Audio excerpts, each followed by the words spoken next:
మధ్యాహ్న భోజన పథకం అస్తవ్యస్తంగా మారింది. పెరిగిన సరుకుల ధరలకు అనుగుణంగా నిధులు విడుదల కాకపోవడంతో ఈ దుస్థితి ఏర్పడింది. నాసిరకం భోజనం అందడంతో ఇప్పటికే పలువురు విద్యార్థులు ఆసుపత్రి పాలయ్యారు.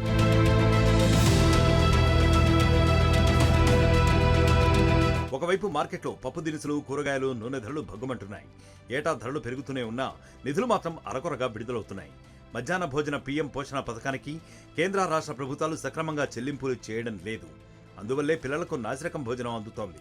ప్రభుత్వ పాఠశాలలకు వెళ్లే 5వ తరగతిలోపు విద్యార్థులకు 450 క్యాలరీలు, 6 నుంచి 10 తరగతి విద్యార్థులకు 700 క్యాలరీల శక్తిని అందించాలన్న నిబంధన కాగితాలకే పరిమితమవుతోంది. చివరికి వారికి నాసిరకం ఆహారమే దిక్కవుతోంది.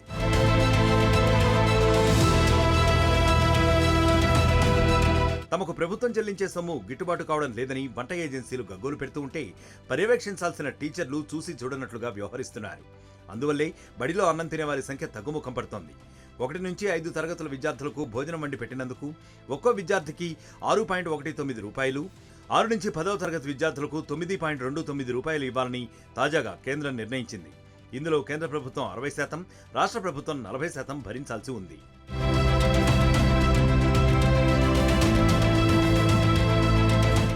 ప్రస్తుతం మార్కెట్లో కందిపప్పు ధర కిలో 180 రూపాయల నుంచి 200 వరకు ఉంది. అంటే 30 గ్రాముల కందిపప్పునకు 5.5 రూపాయలు ఖర్చవుతుంది. కిలో నూనె ధర కిలో 150 రూపాయల వరకు పలుకుతోంది.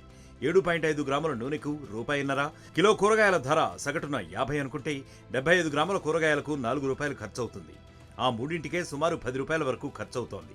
ఉల్లిగడ్డ, కారం, ఇతర మసాలా దినుసులు, వంట గ్యాస్కు ఎక్కడి నుంచి నిధులు తేవాలని భోజన నిర్వాహకులు ప్రశ్నిస్తున్నారు. మధ్యాహ్న భోజనం తయారీకి సగటున ఒక్కొక్క విద్యార్థికి 15 రూపాయలు ఖర్చవుతుందని అంచనా వేస్తున్నారు. ఒక్కొక్క విద్యార్థికి 15 చెల్లిస్తే తప్ప విద్యార్థులకు నాణ్యమైన భోజనం అందించడం సాధ్యం కాదని టీచర్లు అంగీకరిస్తున్నారు. చాలా మంది పిల్లలు పోషకాహార లోపంతో బాధపడుతున్నట్లు కేంద్ర ప్రభుత్వం నియమించిన నిపుణుల బృందం ఇప్పటికే అంచనా వేసింది.